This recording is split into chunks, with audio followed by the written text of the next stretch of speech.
नमस्कार मित्रों, आप सभी का स्वागत है। और योगी जी को एक झटका लगा है। ये बोलना इसलिए है क्योंकि योगी बाबा का जो बुलडोजर मॉडल है वो पूरे जगह देश में धीरे धीरे वो मांग की जा रही है कि पूरे देश में ये लागू होना चाहिए। और बहुत तेजी से वहाँ वो जब से सत्ता में है तब से बुलडोजर मॉडल जो है बहुत खूब चर्चित है, खूब उसकी चर्चा होती है पूरे देश में। और जगह जगह जो भाजपा के लोग हैं, भाजपा से जुड़े हुए लोग हैं, उसको लागू करने की मांग करते हैं। इवन कि दूसरे लोग भी उसे लागू करने की मांग करते हैं, जनता भी मांग करती है। लेकिन आज सुप्रीम कोर्ट के एक आदेश ने, सख्त टिप्पणी ने योगी जी के इस बुलडोजर जो मॉडल है उसको झटका ही लगा है। उसको एक तरह से समझिए कि आज अब जो है यूं ही मतलब बुलडोजर जो है नहीं चलाना हो। हालांकि ये जो केस एक्चुअली जिस सुप्रीम कोर्ट ने जिस केस में फैसला सुनाया है वो केस योगी सरकार के खिलाफ नहीं था। वो दिल्ली के नगर निगम, उत्तरी दिल्ली नगर निगम के खिलाफ जमीयत उलेमा हिंद के बीच में केस था। उस पर सुप्रीम कोर्ट ने ये टिप्पणी करी है। लेकिन एक होता है ना कि सुप्रीम कोर्ट के मतलब जो जजमेंट होते हैं उसके आधार पर बाकी जगह पे भी इस तरह की बातों का चर्चा होती है और उसके खिलाफ जो है या उस तरह के एक्शन लिए जाते हैं। तो इसलिए मतलब मैंने कहा कि क्या योगी जी को बहुत बड़ा झटका लगा है। बट ये योगी जी बनाम कुछ कोई और नहीं था। ये एक्चुअली जो ये टिप्पणी है ये दिल्ली के मामले में टिप्पणी है सुप्रीम कोर्ट की। ये सख्त आदेश है, सख्त उस पर टिप्पणी सुप्रीम कोर्ट ने करी है कि आप यूं ही अपने मनमाने तरीके से बुलडोजर नहीं चलाएंगे। उसके लिए उन लोगों सुप्रीम कोर्ट की तरफ से कुछ नियम एक तरह से बताए गए हैं कि क्या क्या करना होगा और कहाँ कहाँ उनके जो उन्होंने जो टिप्पणी की है, जो उन्होंने जो आदेश दिए हैं, जो निर्देश दिए वो कहाँ लागू होगा और कहाँ लागू नहीं होगा। इन सब सारी चीजों पर सुप्रीम कोर्ट ने, ये सबसे पहले जो सुप्रीम कोर्ट ने जो आपने फैसले की शुरुआत में कहा कि अपना घर हो, अपना आंगन हो, इस ख्वाब में हर कोई जीता है। इंसान के दिल में ये चाहत है कि एक घर का सपना कभी न छूटे। इस टिप्पणी के साथ अपने फैसले की शुरुआत करी और सुप्रीम कोर्ट ने दो टुक में एक तरह से कहा है कि इस मामले में मनमाना रवैया बर्दाश्त नहीं किया जाएगा। अधिकारी मनमाने तरीके से काम नहीं कर सकते हैं। बगैर सुनवाई आरोपी को दोषी नहीं करार दिया जा सकता है। एक तरह से अधिकारी को बोला है, लेकिन अधिकारी तो सरकार के ही अंडर में आते हैं और बिना उनके अप्रूवल के तो ऐसा नहीं है ना कि अधिकारी अपने मनमाने तरीके से करेंगे। तो ये समझिए कि इनडायरेक्टली वे में जो है योगी जी के लिए भी कहा जा रहा है। या जहां भी, जैसे मध्य प्रदेश में भी बहुत जगह जो है बुलडोजर चलाए गए हैं। एक केस में तो बिहार में भी बुलडोजर चला है, मुजफ्फरपुर वाले केस में। तो उसमें ही में ही कुछ है जो, और कहां कहां वहीं पर ये सवाल उठा कि क्या सुप्रीम कोर्ट के इस फैसले का बुलडोजर एक्शन पर पूरी तरह से लगाम लग जाएगी, या ऐसे में जानते हैं किस तरह से सुप्रीम कोर्ट ने जो उनका जो आज द्वारा बताया गया निर्देश है वो कहां लागू होगा। तो सबसे पहले किन मामलों में लागू होगा आज का फैसला, वो है कि बुलडोजर एक्शन पर सुप्रीम कोर्ट जारी किए गए दिशा निर्देश सड़क, फुटपाथ, रेलवे लाइन या जल निकाय पर अनधिकृत कब्जे पर सुप्रीम कोर्ट का दिशा निर्देश लागू नहीं होंगे। सुप्रीम कोर्ट ने कहा, हम साफ करते हैं कि ये निर्देश उन मामलों में लागू नहीं होंगे जहां सड़क, गली, फुटपाथ, रेलवे से सटे या किसी नदी या जल निकाय से जैसे किसी सार्वजनिक स्थान पर कोई अनाधिकृत संरचना है। इसके अलावा कोई कोर्ट ने आगे कहा कि आज का फैसला उन मामलों में भी लागू नहीं होगा जहां न्यायालय द्वारा ध्वस्तीकरण का आदेश दिया गया है। सुप्रीम कोर्ट ने आगे कहा कि अधिकारियों को यह भी बताया जाना चाहिए कि अगर बुलडोजर एक्शन कोर्ट के आदेशों का उल्लंघन पाया जाता है तो संबंधित अधिकारियों को नुकसान के भुगतान के अलावा ध्वस्त की गई संपत्ति की प्रतिपूर्ति, क्षतिपूर्ति के लिए अपने व्यक्तिगत खर्च पर जिम्मेदार ठहराया जाएगा। अदालत ने कहा कि बुलडोजर एक्शन का आदेश पारित होने के बाद भी प्रभावित पक्ष को उचित मंच के समक्ष ध्वस्तीकरण के आदेश को चुनौती देने के लिए कुछ वक्त दिया जाना चाहिए।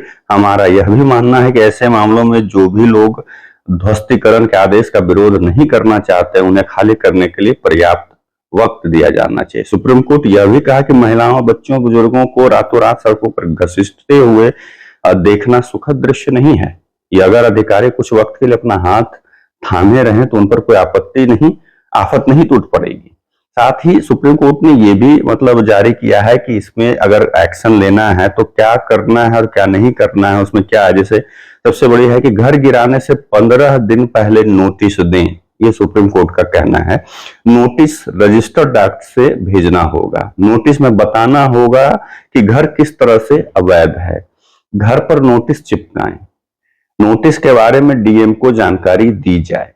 ये इतना पहले 5 बड़ी गाइडलाइन है, उन सब के अलावा और कहां कहां ये जो लागू होगा वो भी पहले सुप्रीम कोर्ट ने जो कहा है। और उसके बाद सुप्रीम कोर्ट ने कहा अगर ध्वस्तीकरण का आदेश दिया भी जाता है तो संबंधित पक्ष को समय, जैसा मैंने पहले बताया कि उनको समय दिया जाना चाहिए ताकि वह उस फैसले को चुनौती दे सके। आदेश पारित होने के बाद पीड़ित पक्ष को उस आदेश को चुनौती देने के लिए समय दिया जाना चाहिए। घर खाली करने के लिए पर्याप्त समय दिया जाना चाहिए। बिना कारण वातावरण नोटिस के कोई ध्वस्तीकरण नहीं किया जाना चाहिए। सड़क, नदी तट आदि पर अवैध निर्माण को प्रभावित न करने का निर्देश मालिक को पंजीकृत डाक से नोटिस दिया जाना चाहिए और संरचना के बाहर चिपकाया जाना चाहिए।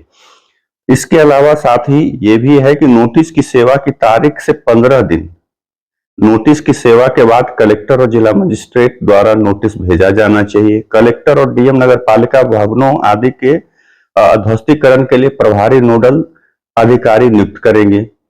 नोटिस में उल्लंघन की प्रकृति, जिस तारीख को व्यक्तिगत सुनवाई तय की गई है और किसके समक्ष तय की गई है, निर्दिष्ट डिजिटल पोर्टल प्रदान किया जाना चाहिए जहां नोटिस और उसमें पारित आदेश का विवरण उपलब्ध हो। प्राधिकरण व्यक्तिगत सुनवाई सुनेगा और मिनटों को रिकॉर्ड किया जाएगा और अंतिम आदेश नियमानुसार पारित किया जाएगा। उन्हें यह बताना होगा कि यह क्या अनाधिकृत संरचना परक्राम में है और यदि केवल एक भाग परक्राम में है नहीं पाया जाता है तो पता लगाएं कि विध्वंस का चरम कदम ही एकमात्र उत्तर क्यों है। मतलब अगर ये गलत पाया जाता है तो इसमें बताना होगा कि ये विध्वंस होने, इसको तोड़ना ही एक मतलब उत्तर क्यों है, इसके अलावा और कोई उत्तर है या नहीं है। आदेश डिजिटल पोर्टल पर प्रदर्शित किया जाएगा। मालिक के आदेश के 15 दिनों के बाद भीतर अनधिकृत संरचना को ध्वस्त करने या हटाने का अवसर दिया जाएगा और केवल तभी अब अपीलीय निकाय ने आदेश पर रोक लगाई है तो विध्वंस कदम उठाए जाएंगे। विध्वंस की कार्रवाई की वीडियोग्राफी की जाएगी। विध्वंस रिपोर्ट में कहा गया है कि वीडियो को संरक्षित किया जाएगा और नगर आयुक्त को भेजा जाएगा। सभी निर्देशों का पालन किया जाना चाहिए और इन निर्देशों का पालन न करने व अवमानना और अभियोजन की कार्रवाई की जाएगी और अधिकारियों को मुआवजे के साथ ध्वस्त संपत्ति को अपनी लागत पर बहाल करने के लिए उत्तरदायी ठहराया जाएगा। सभी मुख्य सचिवों को निर्देश दिए जाने चाहिए। ये एक सुप्रीम कोर्ट का आज का आदेश है और सख्त टिप्पणी जो है वो इस बुलडोजर मॉडल पर उन्होंने सुप्रीम कोर्ट ने करी है, जिसके बाद से ये मानने जाने लगा है कि अब जितनी आसानी से बुलडोजर सब जगह चलाए जा रहे थे अब उस पर रोक लगेगी, थमेगी। लेकिन इसमें भी सुप्रीम कोर्ट ने ये क्लियर किया है कि जहां पे सड़क, गली, नाले या मतलब जल निकाय के या नदी के आसपास या रेलवे पुल के आसपास जो है अगर उस तरह से कुछ है तो उस पर ये लागू निर्देश उस पर लागू नहीं होंगे। बाकी जगह पे वो उन्हें पहले अगर है भी तो नोटिस वगैरह ये सारी चीजें देनी होंगी। पूरा प्रक्रिया जो है उन्होंने जो एक निर्देश दिया उसको फॉलो करना होगा तभी, नहीं तो फिर अधिकारी जो है उसमें दंडित होंगे। अब एक तरह से इसलिए मैंने कहा कि सीधे योगी जी को ये झटका लगा है, क्योंकि योगी जी बुलडोजर बाबा के नाम से भी बहुत इधर से प्रचलित हो गए थे। योगी जी का मॉडल में एक बुलडोजर मॉडल भी बहुत फेमस हो गया था और हो रहा था और उसकी मांग सभी जगह, जैसा मैंने कहा कि हर जगह उठने लगी थी।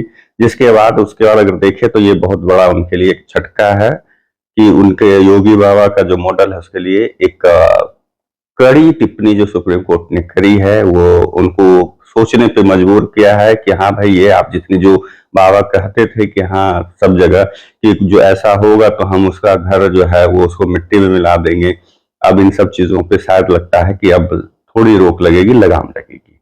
आप लोगों से विदा लेता हूँ, दूसरों वीडियो मिलूंगा, तब तक के लिए नमस्कार।